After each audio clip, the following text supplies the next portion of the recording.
Saya sekarang tidak terutama sekali berbicara sebagai presiden mandataris, tidak sebagai presiden perdana menteri, tidak sebagai presiden panglima tertinggi. Saya berbicara di sini sebagai penyambung lidah rakyat Indonesia. Saya berbicara di sini sebagai presiden pemimpin besar revolusi Indonesia.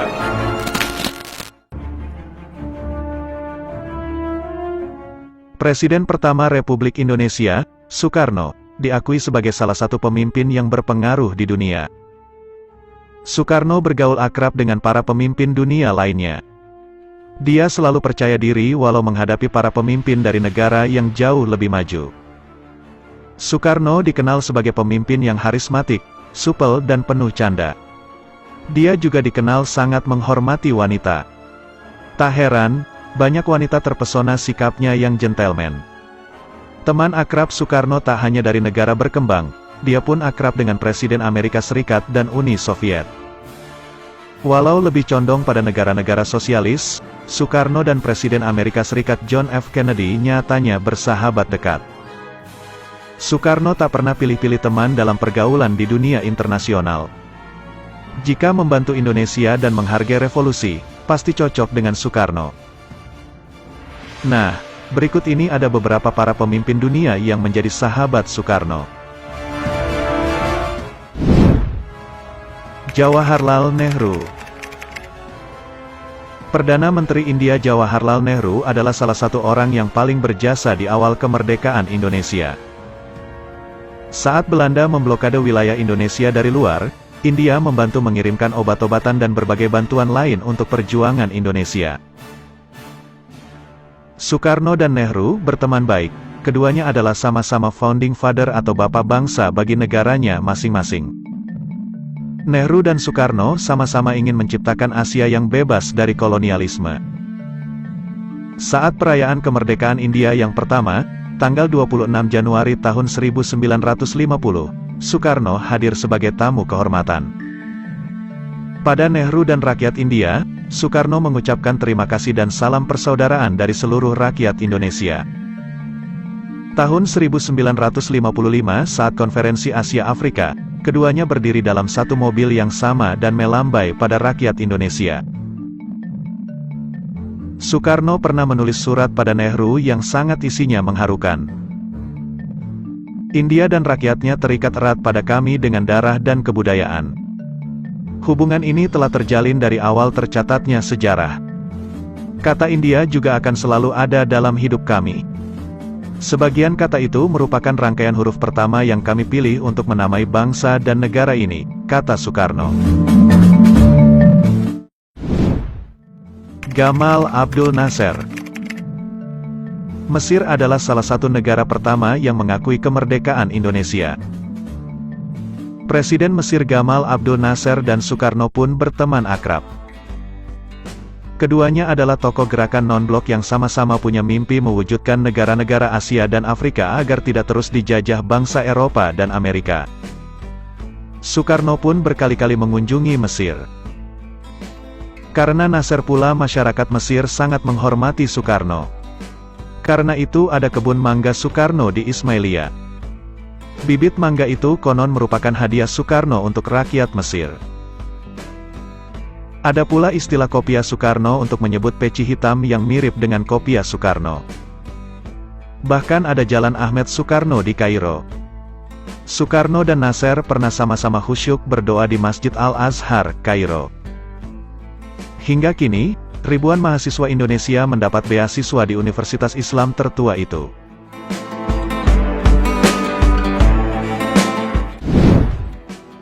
John Fitzgerald Kennedy.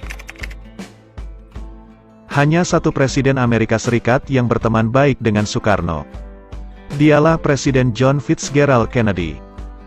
Sebelumnya Soekarno sempat dongkol pada presiden terdahulu Amerika Serikat yaitu Eisenhower, karena membantu pemberontakan PRRI, Permesta di Sumatera dan Sulawesi. Soekarno mengunjungi Kennedy pada bulan April tahun 1961. Keduanya pun langsung memiliki chemistry. Secara pribadi Kennedy memberikan sebuah helikopter kepresidenan untuk Soekarno. Lewat lobi itu, AS pun setuju menjual pesawat angkut C-130 Hercules untuk merebut Irian Barat dari Belanda. John F. Kennedy kemudian mengutus adiknya, Jaksa Agung AS Bob Kennedy ke Indonesia dan Belanda. Bob banyak menekan Belanda untuk mau duduk di meja perundingan menyelesaikan sengketa Irian Barat. John Kennedy sudah berjanji akan mengadakan kunjungan balasan ke Indonesia. Soekarno pun membangun sebuah paviliun istimewa di Istana Negara untuk sahabatnya itu. Sayangnya John F. Kennedy keburu tewas ditembak sebelum sempat mencoba paviliun istimewa itu.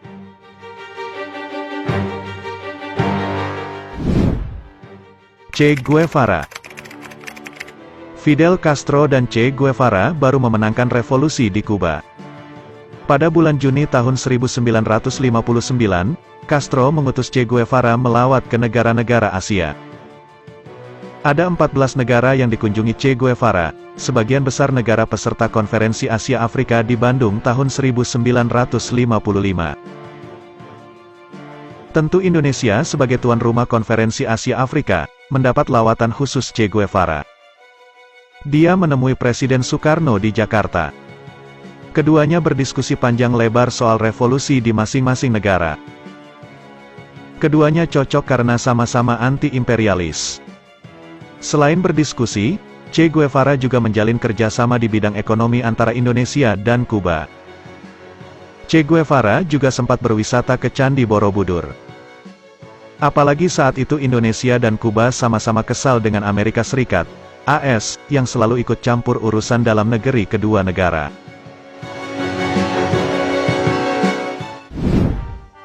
Nikita Khrushchev. Persahabatan Presiden Soekarno dan pemimpin Uni Soviet Nikita Khrushchev mungkin lebih didasari latar belakang politik. Periode 1960-an, Soekarno memaki-maki Amerika Serikat yang dianggap mendikte Indonesia. Bantuan dari AS dinilai tidak tulus karena AS banyak maunya. Maka saat Uni Soviet dan negara-negara Blok Timur menawarkan bantuan, Soekarno langsung menyambutnya. Walau berlatar belakang politik, hubungan keduanya cukup akrab. Soekarno menggambarkan saat itu Khrushchev begitu menghargainya. Di suatu hari yang sangat dingin di Rusia, Khrushchev menjemput Soekarno. Tanpa banyak bicara dia mengajak Soekarno dan memberikan pinjaman tanpa bunga untuk Indonesia. Dari Soviet pula Indonesia mendapat aneka persenjataan canggih untuk operasi militer merebut Irian Barat. Mulai dari pesawat tempur, pesawat pembom, kapal selam, kapal patroli hingga rudal anti serangan udara. Indonesia sempat menjadi negara paling kuat di Asia tahun 1960-an.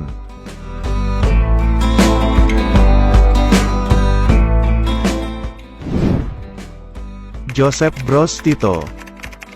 Presiden Yugoslavia Josip Broz Tito tak bisa dipisahkan dari deretan sahabat kental Soekarno. Pada tahun 1950-an, mereka dikenal sebagai kelompok 5 netral.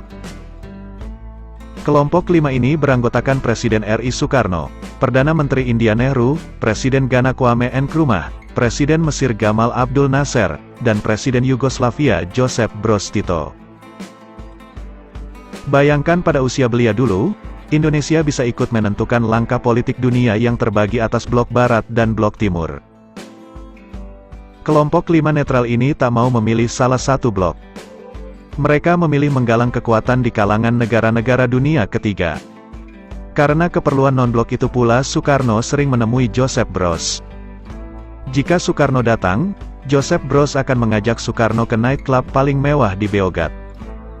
Mereka akan berdiskusi santai soal peta geopolitik dunia sampai pagi.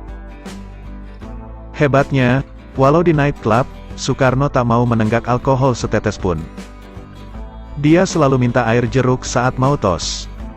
Broz Tito pun tahu kebiasaan sahabatnya itu. Nah, itulah beberapa tokoh dunia yang sangat menghormati Soekarno. Semoga kisah dan sejarah ini bisa sedikitnya memberikan wawasan untuk kita semua. Amin.